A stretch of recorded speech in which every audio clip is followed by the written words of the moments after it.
तच्चयति परम ज्योति समं समस्तैरनंत पर्यायै दर्पणतल्लिव सकला प्रतिफलति पदार्थमालिका यत्र गुरुवः पान्तनो नित्यं ज्ञानदर्शननायका चारित्रार्णौ गंभीरा मोक्षमार्गोपदेशका।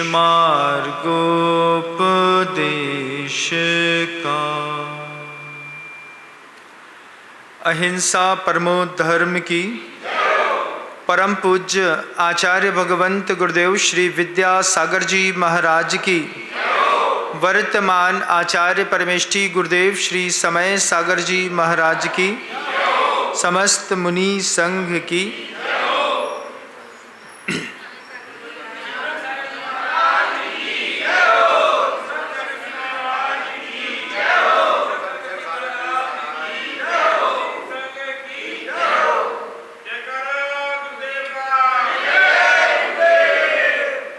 कल से तय करते हैं मंगलाचरण के बाद कोई जयकारा नहीं लगाएगा, ताली नहीं बजाएगा। दो चीज़ें बिल्कुल कंफर्म कर लो। हम जितनी जयकारा लगवाएंगे उतने जयकारे लगेंगे, उसके बाद जयकारा नहीं लगेगा, है ना। कल से कंफर्म करते हैं। आज पहला दिन है, अपन धीरे धीरे सब सीख जाएंगे। जैन परंपरा में धर्म श्रवण की एक परिपाटी चलती है। सुनने से कल्याण होता है। आगम ग्रंथों में एक बैल मर रहा था। सेठ पद्म रुचि ने कान में जाकर के नमोकार मंत्र सुना दिया। मर करके स्वर्ग में महर्दिक जाति का देव बना। सुनने से कैसे कल्याण होता है। कुत्ते को सुदर्शन सेठ ने नमोकार मंत्र सुनाया, वो यक्ष बन गया। नाग नागिन को पार्श्वनाथ जी ने नमोकार मंत्र सुनाया, धर्म का उपदेश दिया, उनको भी बेंतर जाति में यक्ष और यक्षी बन गए। सुनने से कल्याण होता है। गौतम स्वामी ने सबसे पहले इंद्र की सुनी, सुनने के बाद वर्धमान स्वामी की सुनी। सुनने के कारण गौतम स्वामी को केवल ज्ञान तक की प्राप्ति हुई। गणधर बनने का सौभाग्य मिला सुनने के कारण। इस जैन परंपरा में धर्म श्रवण का बड़ा जबरदस्त महत्व है। आगम ग्रंथ इस श्रवण परंपरा से लगातार जुड़े हुए। सुनते सुनते सुनते अनादिकालीन इस धर्म के प्रवाह में जितने भी लोगों को मोक्ष मिला, वे सारे लोग भी धर्म को सुन करके मोक्ष गए। धर्म को सुना, भीतर जाना, बाहर जिया। धर्म की खासियत है, उसको भीतर जानना होता है और बाहर उसको इम्प्लीमेंट करना पड़ता है। इम्प्लीमेंट करने पर धर्म आपको विशेष रूप से ताकत देने लगता है, जो ताकत संसार में नहीं मिलती। ऐसी इनविजुअल फोर्स जितनी भी हैं, वे सुनने से, जानने से और जीने से जिंदगी बदल जाती है। यहाँ तक जो हम पहुँचे, यहाँ तक जो आप पहुँचे, ये भी जानने और जीने का परिणाम है। आज आषाढ़ शुक्ल 14 है। आज ढाई दीप में विराजमान जितने भी दिगंबर मुनिराज हैं, सबके चातुर्मास की स्थापना आज हो गई है। जितने मुनिराज इस धरती पर हैं, सारे मुनिराजों ने आज यहाँ पर जहाँ भी वो रुक गए हैं, जहाँ पर भी उन्होंने अपना क्षेत्र अनुकूल निश्चित किया है, किसको कहाँ अनुकूल है महाराज? किसी को गिम्मे गिरसिरी हत्ता वर्षा याले रुख मूल रैणिसु सिसरे बाहिर सैना ते साहू वंदि मोड़िच्चम। कोई मुनिराज आज भी इस धरती पर ऐसे हैं जिन्होंने इस चातुर्मास की स्थापना किसी वृक्ष के नीचे करी है। 4 महीने उपवास के साथ चातुर्मास की स्थापना है। आज उनका उपवास है। अब वो कब उठेंगे? दीपावली के बाद 4 महीने तक ना कोई उपदेश देंगे, ना आंख खोलेंगे, ना लघु शंका के लिए उठेंगे, ना दीर्घ शंका के लिए। जिस पेड़ के नीचे वो बैठे हैं उसी पेड़ की एक डगाल पर उन्होंने अपना कमंडल उल्टा लटका दिया है। इसमें पानी भरेगा अब 4 महीने बाद। आदर्श महादिगंबर साधु, महासाधु वो हैं, उनकी प्रतिछवियाँ बहुत हैं। ऐसे किसी ने पेड़ के नीचे, किसी ने झरने को, गिरते हुए झरने के पीछे एक स्थान है कोटर जैसा, थोड़ा सा पानी गिरने से कभी झरना देखा हो तो पीछे जाने का स्थान बन जाता है। किन्हीं मुनिराजों ने वहाँ पर प्रतिमा योग स्थापित किया है आज ही।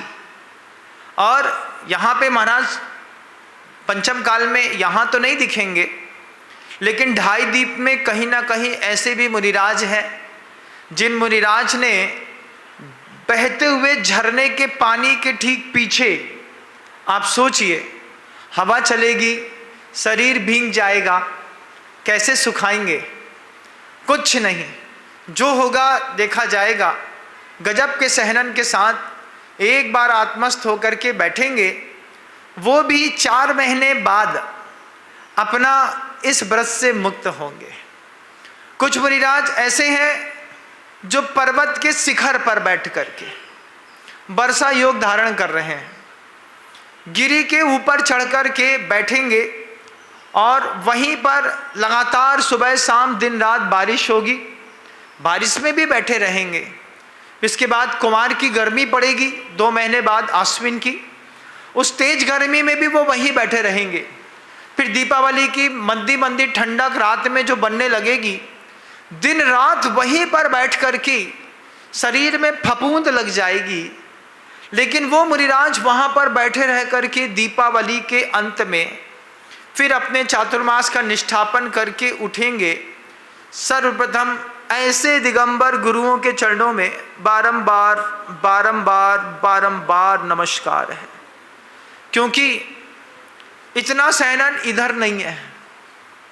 वैसे चातुर्मास की स्थापना होती है तो 4 महीने का उपवास वज्र सब नाराज सहनन, उच्च सहनन वाले साधु लेते हैं। हीन सहनन में वह बात नहीं बनती तो शुरुआत के दिन उपवास रखते हैं और अंतिम दिन उपवास करते हैं। अब कार्तिक कृष्ण अमावस्या के दिन जब प्रभु को निर्वाण की प्राप्ति होगी तो वो भी 14 तो एक दिन पहले वाली है। 14 का एक उपवास कंपलसरी है, आषाढ़ शुक्ल 14 का एक उपवास कंपलसरी है। बीच में अपने सहनन के हिसाब से साधनाएं होती हैं। कभी अनशन होते हैं, बहुत सारे मुनिराज अनशन नहीं कर पाते तो वो ऊनोदर तप करते हैं। कोई व्यक्ति पर संख्यान के साथ प्रतिदिन आहार के लिए निकलते हैं। कोई नीरस भोजन लेकर के 4 महीने का संकल्प करते हैं। कोई 4 महीने हरी छोड़ देते हैं। कोई एक अन्न का आहार करते हैं। कोई एक आहार एक उपवास करते हैं। कोई 2 आहार एक उपवास करते हैं। कोई 4 उपवास एक आहार करते हैं। बेला, तेला, चौला, छैला, ढाई द्वीप में आज सारे मुनिराजों की स्थापना हो गई। सुबह सुबह मुनि संघ ने मिलकर के भक्तियों का पाठ किया। सिद्ध भक्ति, योगी भक्ति, चैत्य भक्ति, पंच महागुरु भक्ति, शांति भक्ति और समाधि भक्ति का पाठ करके कायोत्सर्ग पूर्वक अंतर्मन में पूज्य गुरुदेव को याद करके, गुरुदेव के ऊपर जो गुरुदेव हैं उनको याद करके, उनके ऊपर भी जो गुरुदेव हैं उन सभी पूरी परंपरा को याद करके आचार्य शांति सागर जी महाराज, वीर सागर जी महाराज, शिव सागर जी महाराज, गुरुदेव ज्ञान सागर जी महाराज, गुरुदेव विद्या सागर जी महाराज, पूज्य गुरुदेव समय सागर जी महाराज जी की इस पावन पवित्र परंपरा में आज हम 3 मुनिराजों का चातुर्मास की स्थापना इस प्रशांत विहार की इस कॉलोनी में सानंद संपन्न हो गई है। सोच रहा था, विकल्प हो रहा था कहाँ कैसा होगा, लेकिन फिर लगा कि नियति जो चाहती है वो बहुत अच्छा चाहती है। और सहजता में तीनों मुनिराजों ने चातुर्मास की भक्तियां पढ़ी, स्थापना हुई। सारे मुनि संघों की स्थापना आज ही है। निश्चय में जो साधु अपनी चर्या से बंधता है वह तो आषाढ़ शुक्ल 14 को ही बंध जाता है।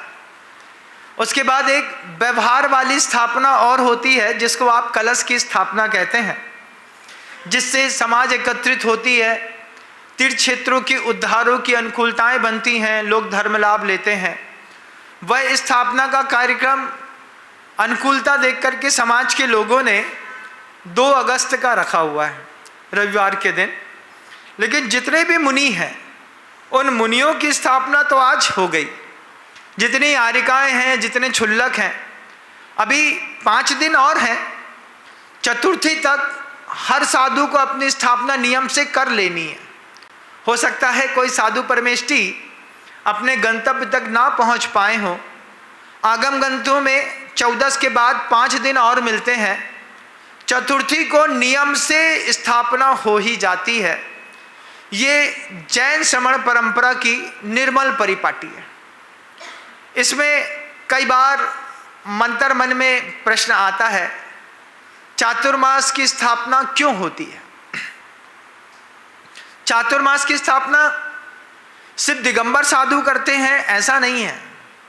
श्वेतांबर संप्रदाय में भी, बौद्धों में भी, वैदिकों में भी, सनातन परंपरा के साधुओं में भी चातुर्मास की स्थापना होती है। जो प्रतिमाधारी होते हैं वे भी विशेष रूप से चातुर्मास की स्थापना करते हैं।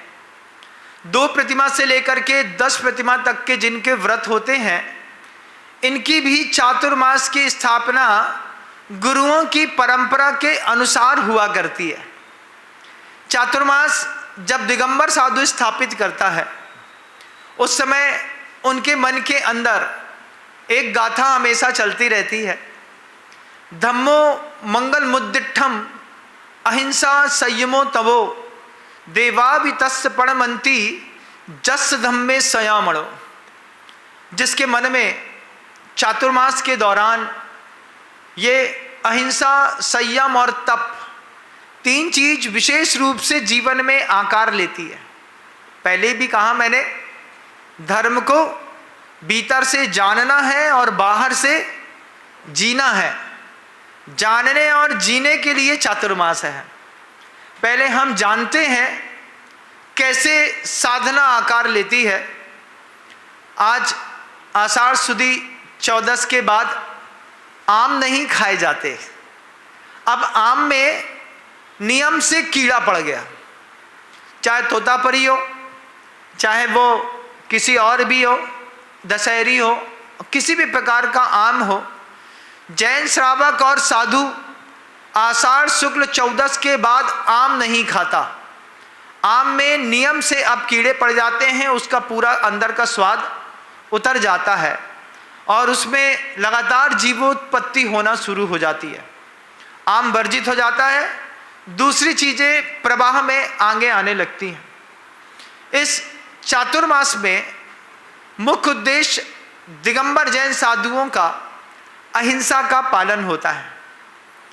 धरती रत्न गर्भा होती है, कहीं पर भी मीठे पानी की बारिश का पानी जाता है वहीं पर जीवोत्पत्ति हो जाती है। कई साधुओं को इस बात से इतना भय लगता है कि बारिश में हम जंगल कैसे जाएंगे, कैसे वापस लौटेंगे, कीचड़ में पैर रखेंगे, कभी पानी में पैर रखेंगे जीव की हिंसा विराधना ज़्यादा होगी। बहुत सारे साधु ऐसे हैं हमारे संग में। पूज्य गुरुदेव निर्यापक श्रमण मुनि श्री योग सागर जी महाराज, पूरे चातुर्मास में जब मैं उनके साथ था तो वे पूरे चातुर्मास की स्थापना करते थे, बेला से निष्ठापन करते थे, बेला से, और एक आहार एक उपवास के साथ ही उनका पूरा चातुर्मास संपन्न होता था। उनसे पूछा कि आप ऐसा क्यों करते हैं? एक ही भाव है, मौका मिला है अहिंसा का पालन करने का, उतनी दूर तक सुबह जंगल जाएंगे, दिन में 4 बार लघुशंका जाएंगे, जिससे हिंसा होगी बचते चलो। शरीर में सामर्थ्य है, पुरुषार्थ करते हैं। ऐसे ही मुनि श्री चंदप्रभ सागर जी महाराज, मुनि श्री विनीत सागर जी महाराज, जिनकी साधना चातुर्मास में विशेष रूप से दर्शनीय रहती है। एक आहार एक उपवास, 2 आहार एक उपवास, बिल्कुल सहज जीवन है। हजारों उपवास करके अपनी काया को उस अंतराय कर्म से मुक्त करने का साधक इसी चातुर्मास में प्रयास करता है। बंधुओं, ये चातुर्मास मुख्य तो अहिंसा को लेकर के है। बारिश का पानी जहां पर उम्मीद नहीं है वहां पर भी जीव की उत्पत्ति कर देता है। पूज्य गुरुवर कहते थे बहुत सारे जीव हैं जो सिर्फ कर्म फल चेतना को भोग रहे हैं। कर्म फल चेतना किसकी? स्थावर काय में जो जीव होते हैं, पृथ्वी कायिक, अग्नि कायिक, जल कायिक, वायु कायिक और वनस्पति कायिक जो जीव होते हैं, जिनमें नवीन कर्म करने का सामर्थ्य नहीं है, लेकिन कर्म के उदय से सिर्फ कर्म फल को भोग रहे हैं। ऐसे जीवों की अनंत उत्पत्ति इस चातुर्मास में होती है। बारिश गिरती है, अनंत काय उत्पन्न हो जाता है, पत्थर के ऊपर काइयां लग जाती हैं, पत्थर हरे भरे दिखने लगते हैं, ईंट में हरा हरापन दिखाई देने लगता है, वनस्पतियां विशेष रूप से दूषित हो जाती हैं, जल के प्रवाह दूषित हो जाते हैं, बाढ़ का पानी अपने चरम पर रहता है, विप्लव की संभावनाएं रहती हैं। इसलिए साधु एक स्थान पर योग अनुकूल देख करके, जहां उसे प्रासुक भूमि जंगल जाने को भी मिल जाए, जहां पर श्रावक व्यवस्थित नियंत्रित हों, आवास में आवागमन की सुविधा निश्चित रूप से बनी रहे, जीव जंतु किसी भी प्रोमाइसिस में ज़्यादा उत्पन्न ना होते हों, ज़्यादा चीटी चीटा ना निकलते हों, ऐसे स्थान का चयन करके मुनिराज चातुर्मास की स्थापना कर लेते हैं। 2 महीने तक बारिश रहती है। मेरे नैना सावन भादो, ये आपने सुना होगा, सावन और भादो खूब बरसता है। उसके बाद कुंवार और कार्तिक रहता है, जब नदियों में बढ़ाव जो हुआ रहता है, बारिश 2 महीने में चली जाती है, 2 महीने उसके उतरने में लगते हैं। जब पुष्य नक्षत्र लगते हैं तब गंदा पानी अपने आप एक दिन में बिल्कुल साफ दिखाई देने लगता है, नदियां वापस संतुलित होकर के प्रवाह को प्राप्त होने लगती हैं। तब जाकर के आषाढ़ सुदी कार्तिक कष्ट अमावस्या के भी 15 दिन और लेते हैं साधु। उसके बाद फिर वह अपने विहार को धर्मोपदेश के निमित्त से, तीर्थ वंदना के निमित्त से, धर्म की रक्षा के निमित्त से पुनः वह अपने विहार को शुरुआत करते हैं। अभी सब गाड़ियां आज खड़ी हो गई हैं, एक स्थान पर सिर्फ धर्म ध्यान साधना, मंत्र का जाप, सामायिक स्वाध्याय, भीतर जानना बाहर जीना, इसी के लिए चातुर्मास है। आचार्य महाराज कहते थे करुणा का, दया का अंतराय कर्म पर जबरदस्त प्रभाव पड़ता है। अंतराय कर्म कौन कौन से होते हैं? दान, लाभ, भोग, उपभोग और वीर्यांतराय।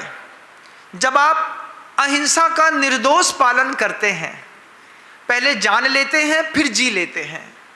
जब हम अहिंसा का निर्दोष पालन करते हैं, इससे अंतराय कर्म पर विशेष प्रभाव पड़ता है। आज हम किसी चीज को भोगना चाहते हैं, आपके सामने रसगुल्ले रखे हैं, आप उसको खाना भी चाहते हैं, लेकिन आप डायबिटिक के पेशेंट हैं, रसगुल्ला खाने की इच्छा है, खाएंगे तो फिर पीड़ा ज़्यादा हो जाएगी, इसको अंतराय कर्म कहते हैं। और जब आप अहिंसा का निर्दोष पालन करते हैं, जम सक्कई तम कीरई वाला भी करते हैं जितना संभाव्य है, उस संभाव्य अहिंसा का पालन करने पर लाभांतराय कर्म के उदय क्षयोपशम में बदल जाते हैं। उदय रहता है अंतराय कर्म का तो कोई वस्तु नहीं मिलती, जब उसका क्षयोपशम होता है, जब उसका उपशम होता है, तो फिर वस्तुएं सहज और अनायास प्राप्त होने लगती हैं। अहिंसा इसलिए भी जीवन में बहुत जरूरी है। प्राणियों की रक्षा करने के लिए तो है ही, लेकिन प्राणियों की रक्षा करने के अलावा आपके लाभांतराय कर्म के उपशम और क्षय के लिए ये अहिंसा मुख्य है।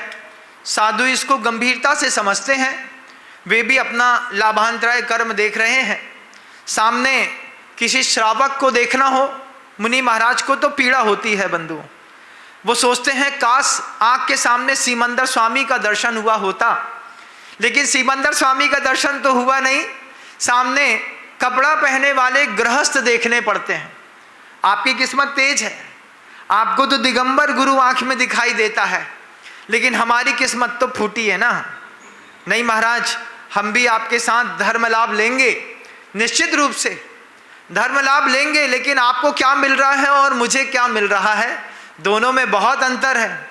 साधु अपनी दृष्टि से देखता है कि जिन नैनों से श्रावकों को देख रहा हूँ, काश मेरे लाभांतराय कर्म का क्षय हो गया होता तो आज सीमंदर स्वामी का साक्षात समोषण देख करके उनके समोषण में ऐसे चुपचाप बैठे होते, पुण्य बढ़ जाता। लेकिन कर्मोदय है, कर्मोदय में भी सौभाग्य है, पापियों के बीच में नहीं है, कपड़े पहने हुए भी धर्मात्मा दृष्टि गोचर होते हैं, ये जीवन का एक सौभाग्य है। क्या प्रभावना है जैन शासन की, लाभांतराय कर्म का क्षय और उपशम होगा, इसी अहिंसा का पालन करने पर होगा। कैसे गृहस्थ क्या करता है, जो 2 प्रतिमाधारी होते हैं, 5 प्रतिमाधारी होते हैं, सामान्य से भी जो दयालु लोग होते हैं, वे आज से तय कर लेते हैं कि अब हम 4 चक्के की गाड़ी में नहीं चढ़ेंगे। इस चातुर्मास में 2 महीने 4 व्हीलर का प्रयोग नहीं करूंगा, करना पड़े मजबूरी में तो ये तय करूंगा कि रात में गाड़ी नहीं चलाऊंगा। पानी बरसता है, चने के दाने के बराबर छोटा छोटा मेढक पूरे रोड में फैला रहता है। दिन के उजाले में केंचुआ है, पतले वाले सांप हैं, गिजाई है, इसके अलावा समान और क्षुद्र जीव है, जलकायिक जीवों की भरमार उत्पत्ति है।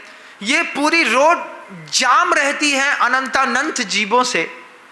श्रावक तय करता है कि मैं 4 चक्के की गाड़ी तो नहीं चलाऊंगा, जाना पड़ेगा तो दिन के उजाले में जितना संभव होगा मैं पैदल आवागमन कर लूंगा।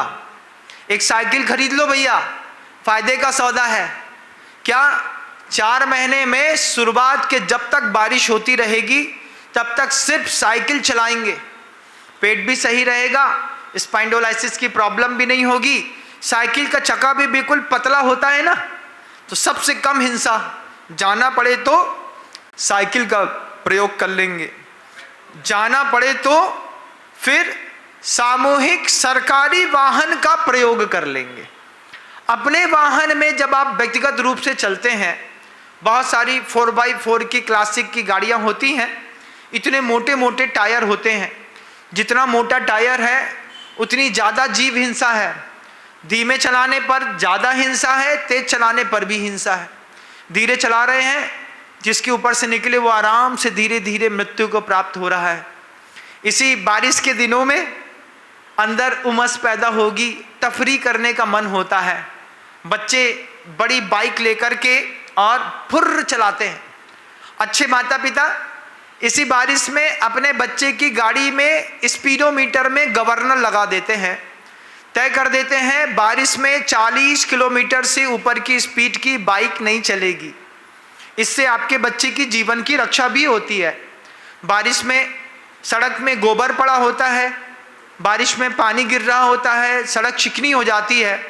जवान बच्चे तेज गाड़ी चलाते हैं, गिरते हैं तो पूरा सिर खुल जाता है, मुंह टूट जाता है, दांत अलग हो जाते हैं, हड्डियां टूट जाती हैं।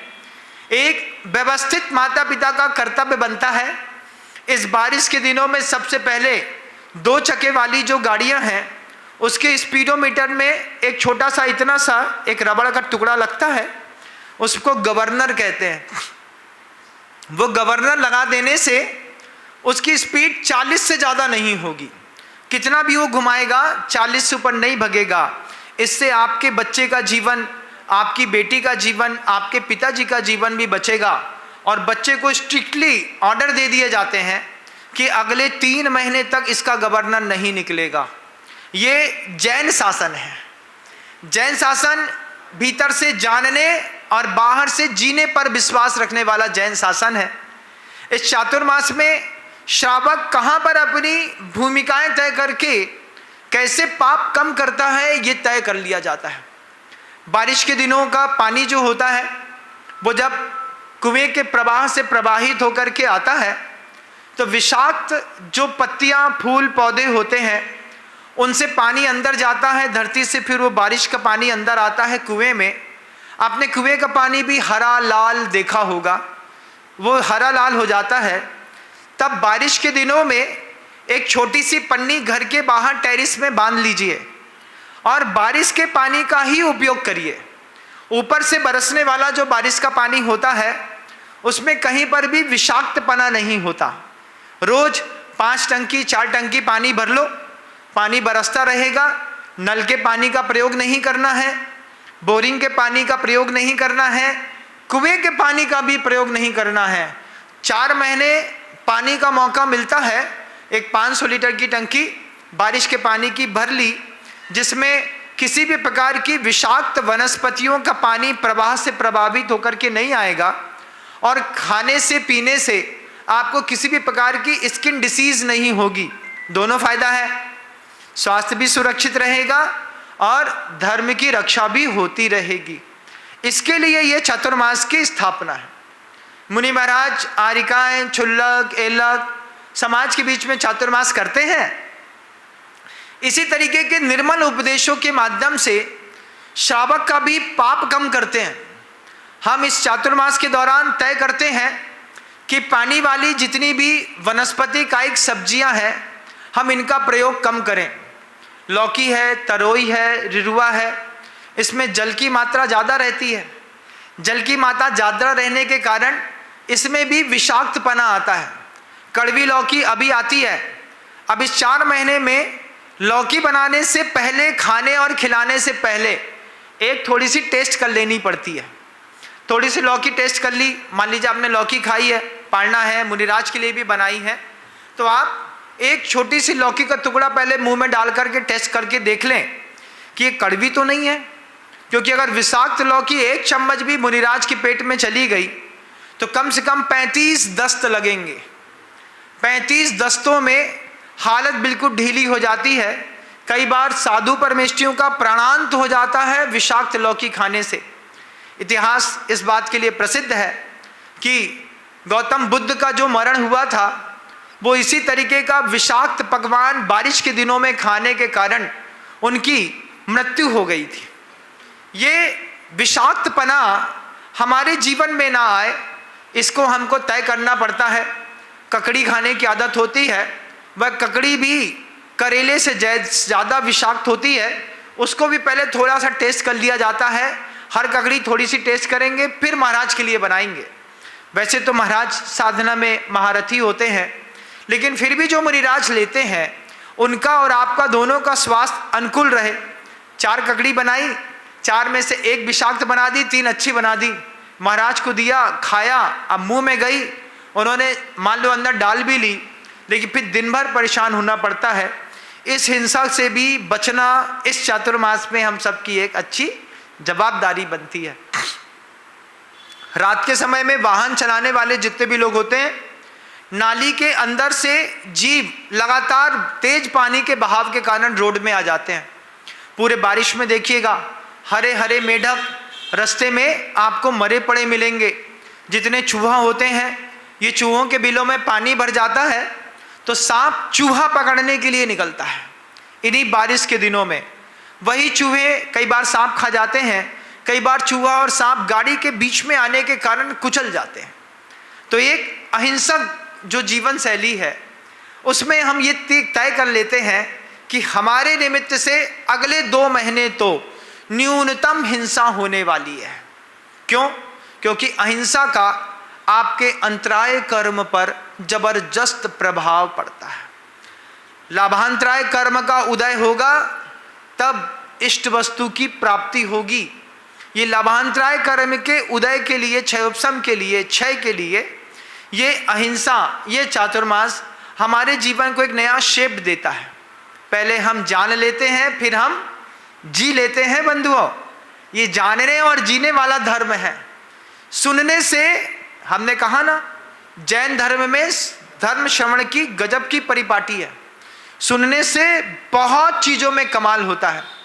हम तय कर लेते हैं कि जहाँ पर अभी काई नहीं लगी है वहाँ पर हम पहले से या तो प्लास्टर कर दें या पॉलिश कर दें, कुछ कर दें जिसके माध्यम से यहाँ जीवोत्पत्ति ना हो। छोटे छोटे जो कीड़े वाले के संद के स्थान होते हैं, अब आप उसमें हाथ नहीं लगा सकते। आषाढ़ सुदी 14 के बाद किसी भी छेद पर आप प्लास्टर भरते हैं, सीमेंट भरते हैं, उसके अंदर असंख्यात जीव रह सकते हैं। वे सारे जीव मृत्यु को प्राप्त हो जाएंगे। अब आपकी जवाबदारी है कि 2-3 महीने तक, 4 महीने तक इसी तरीके से आपको सरवाइव करना है। थोड़ा कपूर ले लिया जाता है घर के अंदर नेचुरल फ्रेग्रेंस लगाने के लिए। आप कपूर को घर के अंदर थोड़ा सा जला दें। थोड़ा सा शीत का वातावरण जो होता है उसमें मकड़ी के जाले घरों में लगने लगते हैं। इसके लिए घर के अंदर अगर आप थोड़ा सा हवन का धुआं करते हैं, ध्यान रखिएगा, कभी भी घर के अंदर मान लीजिए आप एक माला भी देते हैं, ओम ह्रीम जगत शांति कराय श्री शांतिनाथाय नमः सर्वोपद्रव शांतिम कुरु कुरु स्वाहा, और अपने घर के अंदर उसका हवन करते हैं। एक मिट्टी के सकोरे में कपूर जला लिया, उसमें थोड़ा थोड़ा धूप छोड़ते गए। उसके धूप के धुएं से घर के अंदर जीवोत्पत्ति नहीं होती। कहीं पर भी मकड़ी का जाला नहीं लगेगा जहाँ पर हवन होता है। मंदिरों में ऊंची ऊंची छतें होती हैं, रोज़ धुआं छोड़ा जाता है, हवन करते हैं, जिसके माध्यम से कहीं पर भी मंदिरों में जाला नहीं मिलता। जाला नहीं मिलने के कारण जाले को तोड़ने का पाप नहीं लगता। जाला नहीं टूटेगा, मकड़ी आएगी नहीं, जाला लगाएगी नहीं, जीव मरेंगे नहीं, फंसेंगे नहीं। अब जहाँ पर बहुत सारे जाले लग जाते हैं, कई बार अज्ञानता में लोग उसको माचिस की तीली से जला देते हैं। जला देने पर हर तंतु में अनंतानंत जीव चिपके रहते हैं। इस बारिश में जो मकड़ी का जाला होता है ना, वो मकड़ी का जाला विशेष प्रकार का रंग वाला फफूंद जैसा दिखने लगता है। कभी आप देखिएगा, उसमें अनंतानंत जीव हो जाते हैं, और जो जाले को निकालता है, तोड़ता है, अलग करता है, उसको घर नष्ट करने के पाप लगते हैं। ऐसे ही महिलाएं आगे चल कर के बांझ बनती हैं, जिनको पुत्रोत्पत्ति नहीं होती। सांप मर जाए, मकड़ी का जाला जला दिया जाए, इससे बांझपना होता है, पुरुषों में नपुंसकपने की उत्पत्ति होती है। इसलिए जैन श्रावक इस चातुर्मास की शुरुआत में ही सुधी हो जाता है कि जाला लगेगा ही नहीं। क्या करेंगे? हम रोज अपने घर में एक मंत्र की माला का हवन करेंगे और उसके धुएं को पूरे घर में धीरे से फैला देंगे। आपको कहीं पर भी ऑल आउट नहीं लगानी पड़ेगी। हम इसी में तय करते हैं कि 4 महीने Finit, phenyl, spray, Baygon, Lakshman Rekha, इनका किसी प्रकार का उपयोग नहीं करेंगे। बारिश के दिनों में जब आपके घर में कॉकरोच बहुत ज़्यादा होने लगते हैं, तो आपको पानी, जो पोंछे का पानी होता है, उस पोंछे के पानी में थोड़ी सी अमृत धारा और नमक डाल देना होता है। नमक डाल देने से, थोड़ा सा बोरिक पाउडर डाल देने से पोंछा साफ सुथरा लगता है, कुछ दिखता नहीं है और जीवोत्पत्ति अतिरिक्त प्रकार की नहीं होती। तो लक्ष्मण रेखा के माध्यम से जो पाप चींटी, चींटे, कीड़े मकोड़े, कॉकरोच को मारने का होता है, हम इन सब चीज़ों से मुक्त हो सकते हैं। ये व्यवस्थाएं हमारे अंतर्मन में जानने वाला चातुर्मास है। हम पहले भीतर से जानेंगे, फिर बाहर से जिएंगे। और ध्यान रखिएगा, हम प्रयोग करेंगे तभी हम संसार से ऊपर उठ पाएंगे। प्रयोग नहीं करेंगे हम उठ भी नहीं पाएंगे।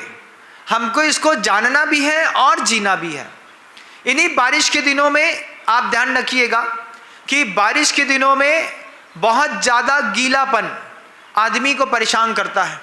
तो जब आपके शरीर में कोई फंगस हो जाती है, उसमें टेरिकॉट के कपड़े होते हैं मुख्यतः से, जो भी कपड़े आप पहनते हैं, इन वस्त्रों में साइजनिंग जब की जाती है तो साइजनिंग में मांस लगाया जाता है। गाय के मांस को उबाल करके पतला लिक्विड करते हैं, उसमें केमिकल मिलाते हैं, उसी केमिकल में कपड़ा महीनों डूबा रहता है, तब जाकर के धागे के तंतुओं में जान आती है, धागा मजबूत बनता है। इन्हीं बारिश के दिनों में जब आप गीला कपड़ा पहन लेते हैं, स्किन डिसीज होने लगती हैं, आपको सोराइसिस का प्रॉब्लम होने लगता है, आपको सफ़ेद दाग जैसे छोटे छोटे दाग शरीर में दिखाई देने लगते हैं, एलर्जिक होने लगती है।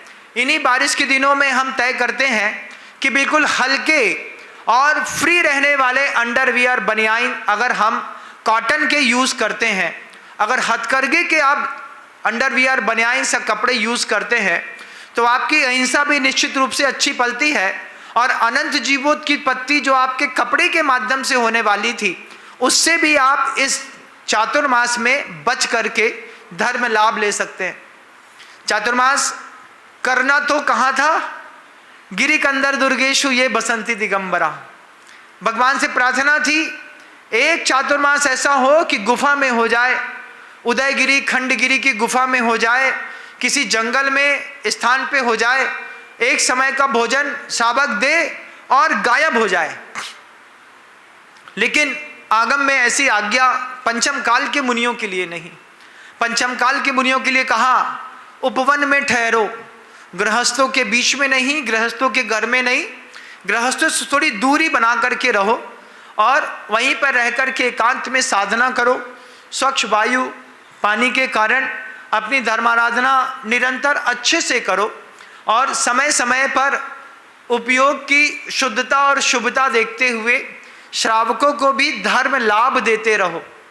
ये धर्म लाभ का आश्चर्यकारी समय है बंधु। इस धर्म लाभ में क्या है, कुंद कुंद भगवान ने कहा अच्छा तो वो है कि साधु शुद्धोपयोग में रहे, एकांत में बैठ जाए, शुद्धोपयोग में रमा रहे। लेकिन अगर वह शुद्धोपयोग में लंबे समय तक नहीं रह पाता तो शुभोपयोग भी कम कमाल की चीज नहीं है। निथारयंति लोगम ते सुपसत्तम लहदिबत्तो।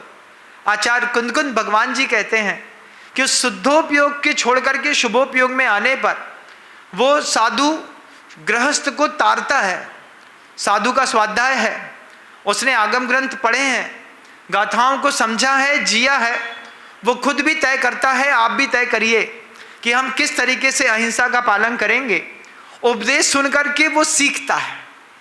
घर के अंदर 1.25 इंच का जो पाइप होता है ना, इसी बारिश के दिनों में 1.25 इंच के पाइप में एक 1/2 इंच के पाइप की टोटी लगा दी जाती है।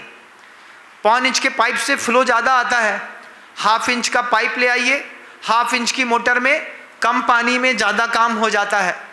समझदार लोग बारिश के दिनों में अपने ऊपर का जो वो होता है फुब्बारा बाथरूम का, उस फुब्बारे को, शॉवर को साफ करके उसमें कागज़ का या कपड़े का टेप लगा देते हैं। टेप लगा करके तय करते हैं 8-10 छेद रहेंगे, बस हो गया, इससे ज़्यादा नहीं रहेगा। तो 10, 12, 50, 75, 80 छेद बंद कर देने से तत्संबंधी पानी का जो अपव्यय होना था, क्योंकि वे सूक्ष्म परिपीड़ियन थे, ये सूक्ष्म जीवों का इतना घात बारिश में होता है। अहिंसा के लिए साधु ने भी चातुर्मास किया है, आपने भी किया है। साधु भी कमाल करता है। साधु अपने कमंडल की जो टोटी होती है ना, उस टोटी को बारिश के दिनों में और छोटा कर देता है। उस टोटी में पेन होता है ना, जो बड़े मोटे प्लास्टिक वाले पेन का पाइप होता है, उस पेन के पाइप को टोटी के ऊपर अंदर से बाहर से घुसाता है और घुसा करके ऊपर से ब्लेड से छोटा सा पाइप लगा देता है। उसका मुंह भी छोटा हो जाता है। एक कमंडल पानी जो पूरा दिन चलता था, आधा दिन चलता था, उस थोड़ी सी टोटी लगा देने से सुबह भरता है और दूसरे दिन सुबह जंगल जा कर के लौट करके कमरे में आकर के खाली करता है, उसमें भी पानी बच जाता है। तो साधु भी ये चीज तय करता है कि अब हम पूरे बारिश में आधा कमंडल पानी में ही अपना काम चला लेंगे। अहिंसा की जहां तक देख सकते हैं वहां तक आप उस चीज को पा सकते हैं। मोटी टोटी वाले होते हैं। एक बार हुआ, पूज्य गुरुदेव का कमंडल का जो आगमन का द्वार का पाइप था वो मोटा था, अचार से जल का उपयोग करते थे, बहुत जल्दी हाथ का बेसन पीछे फिसल जाता था। गुरु जी के कमंडल की टोटी में एक कॉपर का पतला सा पाइप लगा दिया। पाइप लगाने पर जब पतली पानी आया, पानी तो पतली धार आ रही थी लेकिन फोर्स से आ रही थी। आचार्य जी बोलते हैं आज तो ये बिल्कुल नल जैसा चल रहा है। तो कहा गुरु जी उसका पाइप छोटा कर दिया है जिससे पानी भी खर्च कम होगा और फोर्स भी ज्यादा है।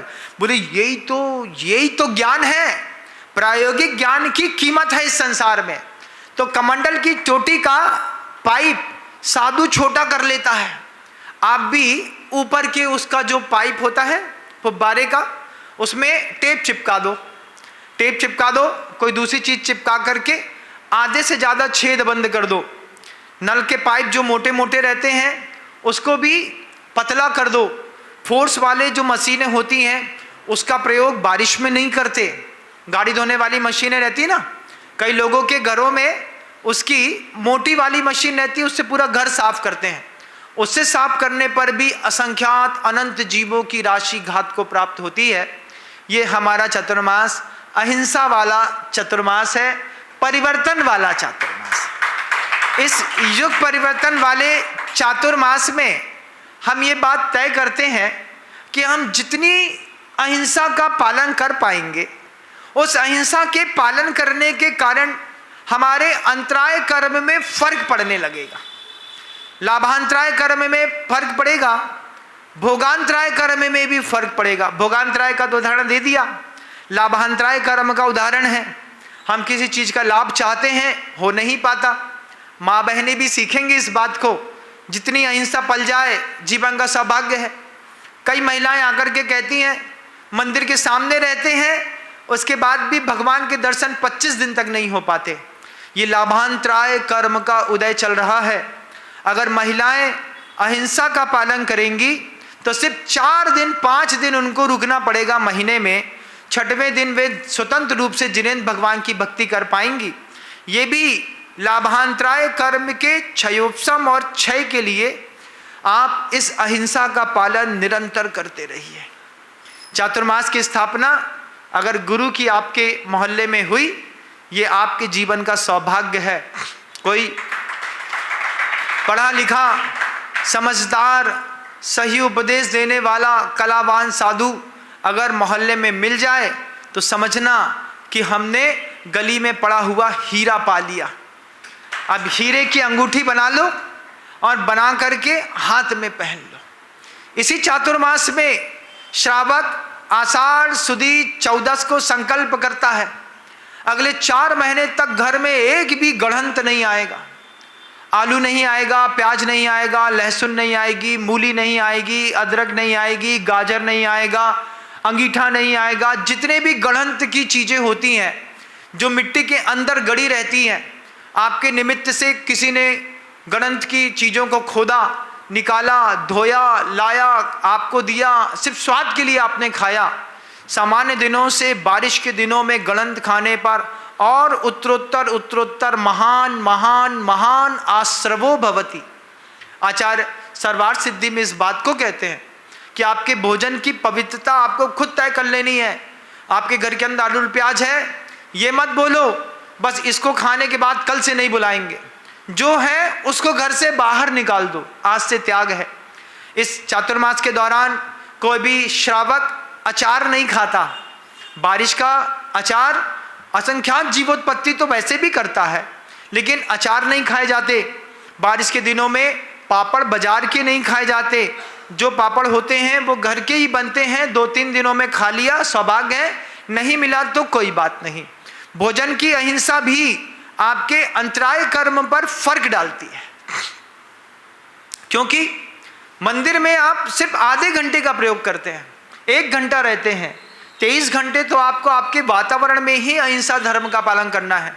पानी छानने की छन्नियाँ नलों से इसी आज के दिन पूरी खोल के अलग कर दीजिएगा। और एक गोल तार वाला छन्ना होता है, आपने देखा होगा, नीचे स्टॉल वगैरह में भी मिलता है कई जगह।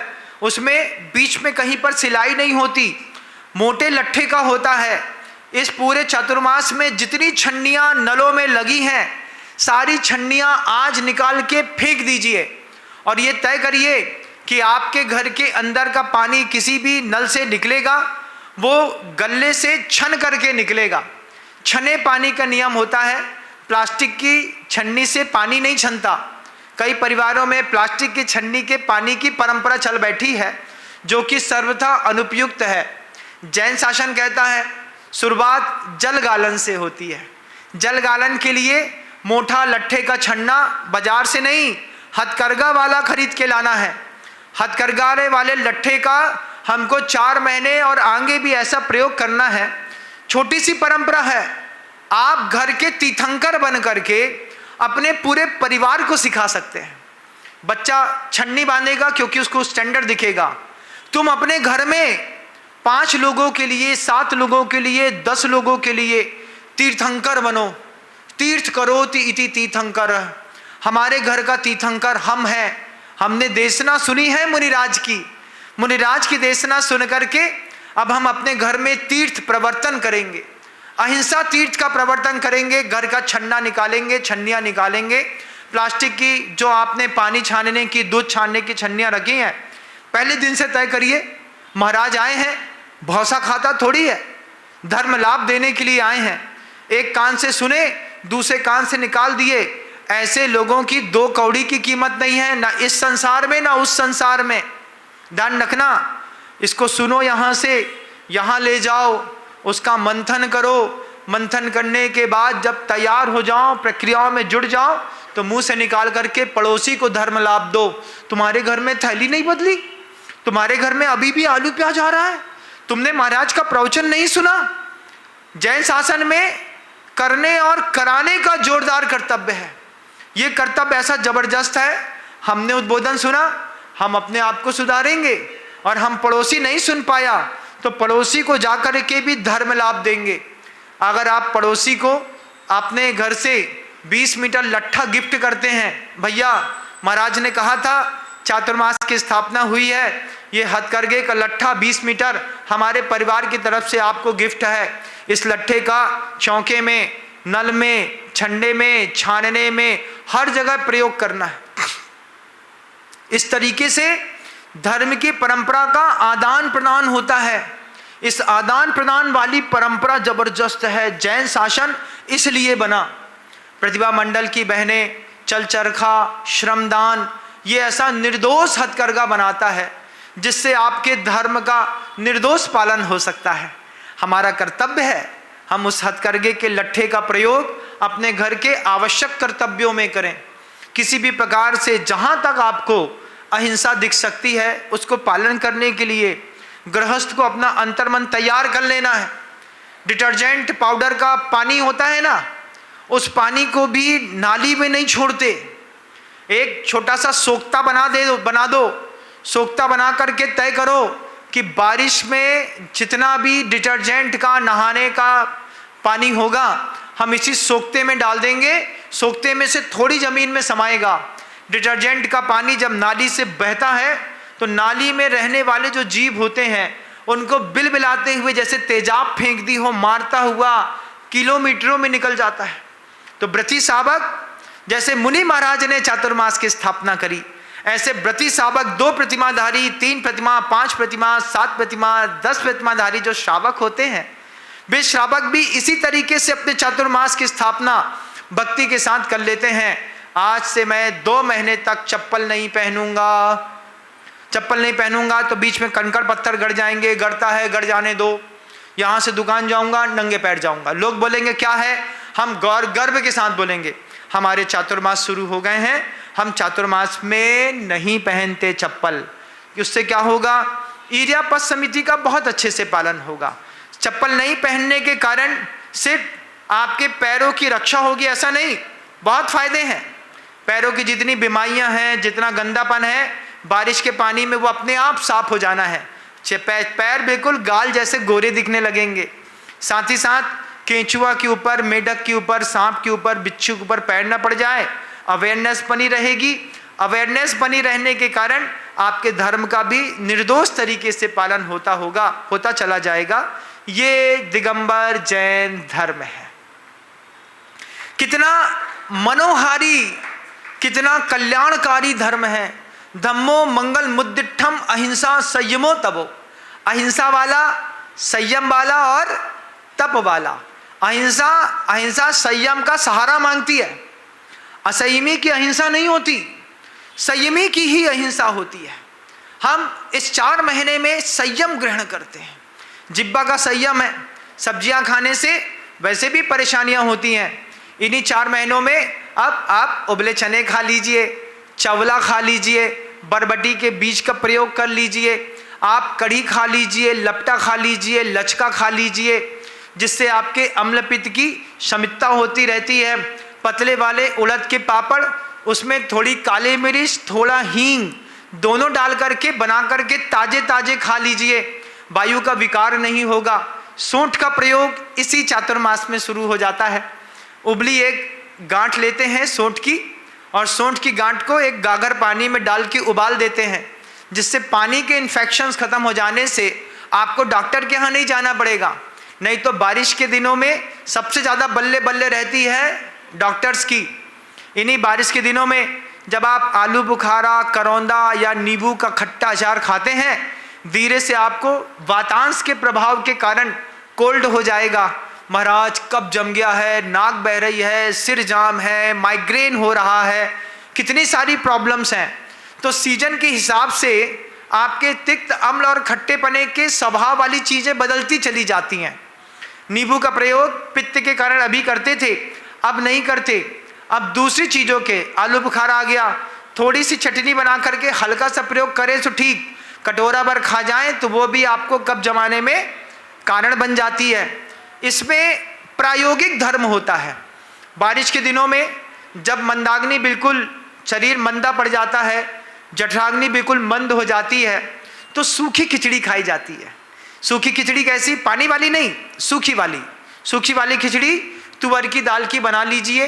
दाल और चावल बिल्कुल खिचड़ी जैसा बना दिया, सेमी लिक्विड है, आराम से उसमें हल्का सा घी डाल करके ताज़ा खाया तो पेट की आंतों की सिकाई होती है, पेट के विकार धीरे धीरे बाहर होते हैं, जिससे आपका स्वास्थ्य भी अच्छा रहता है और धर्म भी बलता है। सब्जियों का कम प्रयोग करना है, सीड्स का ज़्यादा प्रयोग करना है, सूप का प्रयोग करना है। अब फ्रूट वाला सीजन खत्म होने को आया, गर्मी के कारण जूस पीते थे, जूस वाला सीजन सूप में बदल जाएगा। अब टमाटर का सूप लेकर के भी आप व्यवस्थित रूप से जठराग्नि को उद्दीप्त करने के लिए कुछ पुरुषार्थ करेंगे तो परिवार की सुरक्षा भी बनी रहेगी। इतना महाराज, इतना महाराज, अभी तो बहुत कुछ है। धीरे धीरे अब तो देने का पिटारा खोला है। पिछले 4-5 महीनों से मेरी कॉपी किताब के कार्टून बंद पड़े थे। आज सुबह ही मैंने सारे कार्टून खोले।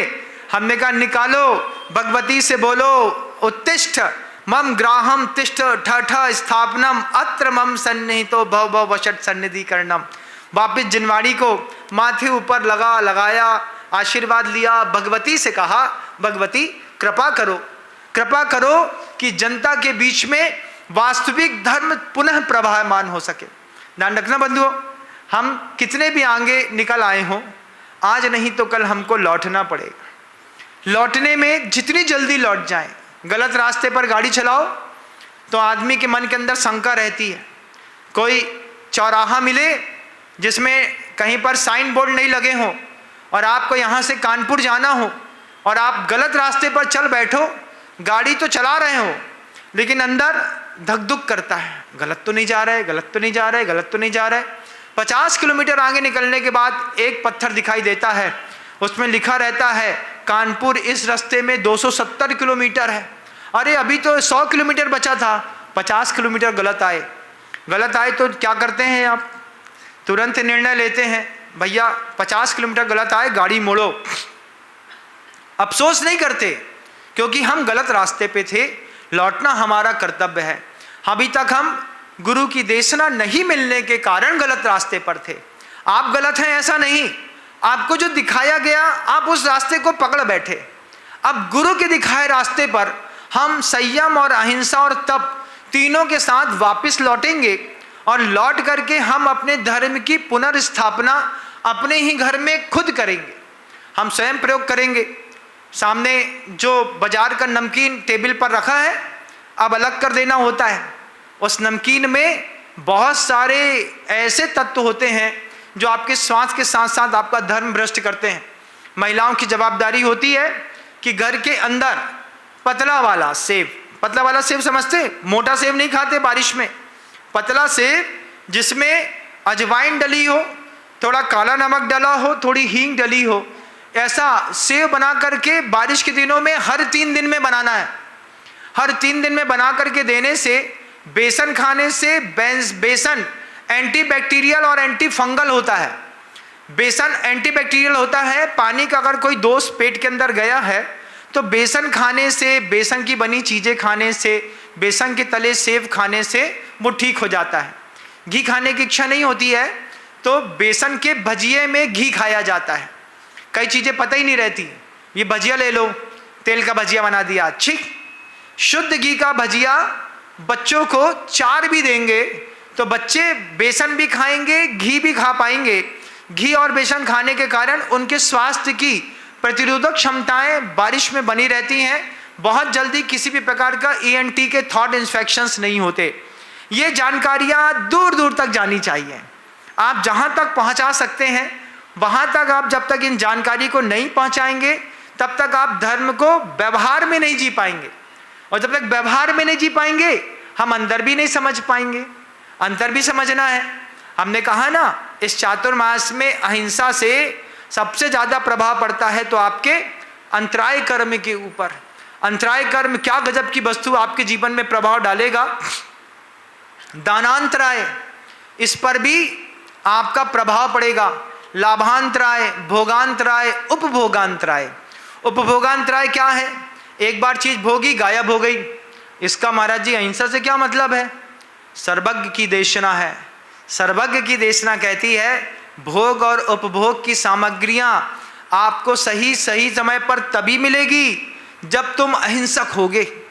मुनि महाराज को देख लीजिए, कमरे में बैठे हैं, नियम है कुछ नहीं मांगेंगे। कुछ नहीं मांगने के नियम होने के बावजूद भोग और उपभोग की हजारों चीजें कमरे पे आती हैं। महाराज विदेश से आ रहा था, वहीं पे निमित्त बन गया, आपके लिए ये थाली ले आया, ये प्लेट ले आया, ये स्टैंड ले आया, ये पेन ले आया, ये कॉपी ले आया, ये अच्छी किताब ले आया, ये वस्तु ये आपके काम आएगी। काम तो आएगी, चीज़ तो आपके घर में भी बहुत है। भोग कितनी पा रहे हैं ये तय कर लीजिए। भोग तो पा ही नहीं रहे महाराज। तो उस भोगांतराय कर्म के उदय से आप घर में रखी चीज़ें नहीं भोग पा रहे। तुम्हारे घर के अंदर पंखा है, आके बैठे नहीं कि पता चला कि पिताजी को हार्ट अटैक आ गया है, ले भैया उठे और फिर चलते बने। क्या सुख की सामग्रियां तो हैं, भोग नहीं पा रहे, ये भी जीवन का दुर्भाग्य है। तो दान, लाभ, भोग, उपभोग और वीर, वीर की शक्तियां भी अहिंसा के पालन करने से पल्लवित और पोषित होती हैं। अब आप देखिए, इतनी सारी चीजें बोली, बारिश में नहीं खाना, अभक्ष का भक्षण नहीं करना, इन सब से क्या होता है? जब आप इन सब चीजों को छोड़ देते हैं तो आपका अंदर का DNA स्ट्रक्चर डेवलप होता है। जो DNA स्ट्रक्चर गलत खाने के कारण टूट गया है, खराब हो गया है, वीरोत्पादन की क्षमताएं कम हो गई हैं, आपको आलस आ रही है, आपको बहुत ज़्यादा पसीना आ रहा है, आप थक रहे हैं, आप संतान पैदा नहीं कर पा रहे हैं, अहिंसा का पालन करिए। अहिंसा का पालन करने पर वीरांतराय कर्म का क्षय उपशम बदलता है, क्षय होता है, अंतराय कर्म का उपशम होता है। आपकी प्रजनन क्षमताओं में भी अहिंसा के कारण फर्क पड़ता है। आपकी प्रजनन क्षमताओं के साथ साथ आपके दूसरे अंतराय कर्म पर भी क्षय पड़ता है, फर्क पड़ता है। बॉडी को या तो बना लो या तो फिर जगरण में डाल करके खत्म कर दो। यही बारिश है, ध्यान रखिएगा। पानी और हवा के साथ वात का प्रकोप इतना है कि अब AC में सोने वाले लोगों की सामत आ गई है। AC में, ठंडे AC में आप कूलेंट करके सोएंगे और वात के प्रकोप के कारण जो 40 साल से ऊपर की उम्र के लोग हैं, इनको वैक्स फाल्सी, जिसको आप पैरालिसिस का अटैक कहते हैं, वो भी इसी मौसम में सबसे ज़्यादा होता है। वात का प्रकोप सबसे ज़्यादा होगा और इस वात के प्रकोप के कारण आपका स्वास्थ्य गड़बड़ हो सकता है। मान लीजिए वो वैक्स फालसी आपको हैवी स्पीड पे आ गई और आपका मुंह हमेशा के लिए टेढ़ा हो गया ऐसा, आप क्या करेंगे? तो अब क्या करना है महाराज? कूलर की और एसी की हवा बिल्कुल भी नहीं खानी है, खानी सीधी तो बिल्कुल नहीं खानी है, इस बात को बिल्कुल तय करना है। कुछ लोग होते हैं महापुरुष, कूलर सामने चालू करते हैं और बैठ जा ऐसा, हाँ बैठे हैं ऐसे ही हो जाओ, क्या हो गया? ये हाथ ऐसा होता है, हाथ अकड़ रहा है, ऐसा अकड़ा, नीचे गिरा, एक तरफ पूरा डैमेज हो गया।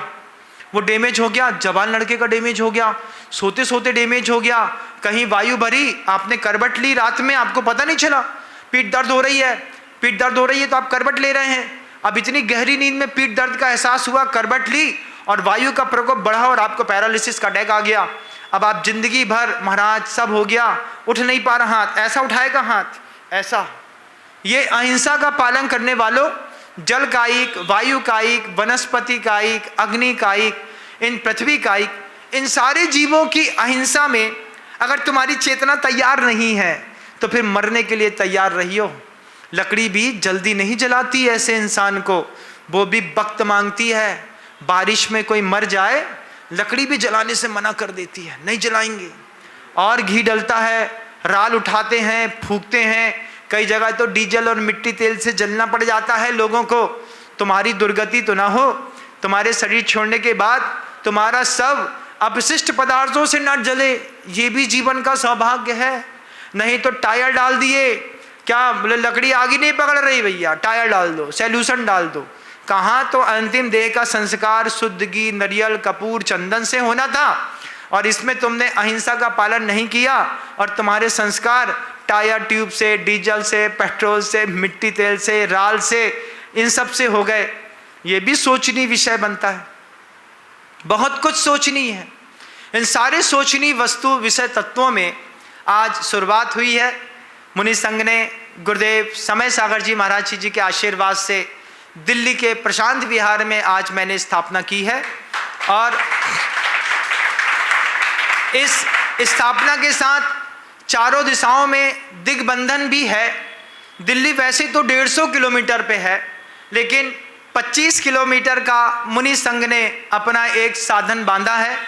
इस किसी धर्म प्रभावना के निमित्त से, किसी धार्मिक आयोजनों के निमित्त से या धर्म लाभ के निमित्त से आसपास के सेक्टर्स वगैरह में मुनि संघ जाएगा, समय समय पर दूसरे मोहल्ले में जाकर के भी प्रभावना करेगा। एरिया सिर्फ 25 किलोमीटर का चारों तरफ का होगा, डाइस एरिया रहेगा। डाइस एरिया को लेकर के 25 किलोमीटर के एरिया में संघ कहीं भी जाकर के अपने धर्म लाभ को ले भी पाएगा, दे भी पाएगा। लोगों का भी, जीवों का भी कल्याण हो, ये भावना रहती है, साधु की और श्रावकों की भी रहती है। जहाँ पर प्रासुक स्थान जंगल जाने का होगा, उसी स्थानों पर संघ की प्रभावना धर्म लाभ के निमित्त से होगी। चौकों में भी प्रकाश की गति व्यवस्थित होनी चाहिए, इसका भी आप लोग ध्यान रखेंगे। 1 घंटे आपने आज इस युग परिवर्तन चातुर्मास के प्रथम उद्बोधन को अंतः मन से स्वीकार किया है, मैं ऐसा मानता हूँ। आप भी बदलाव के लिए अपने अंतर मन को तैयार करिएगा। मात्र सुन करके सीमित नहीं रहना है, सुन करके छोड़ने वाले में अनंत काल गुजरा है बंधुओं। अहिंसा, संयम और तप की हम प्रायोगिक जीवन शैली को भी अपनाएं और धर्म को अपने घर में खुद एक आकार दे करके हम अपने घर में जैन धर्म के तीर्थंकर बनने का सौभाग्य प्राप्त करें। शब्दों को विराम देता हूँ। गुरुदेव श्री विद्यासागर जी महाराज।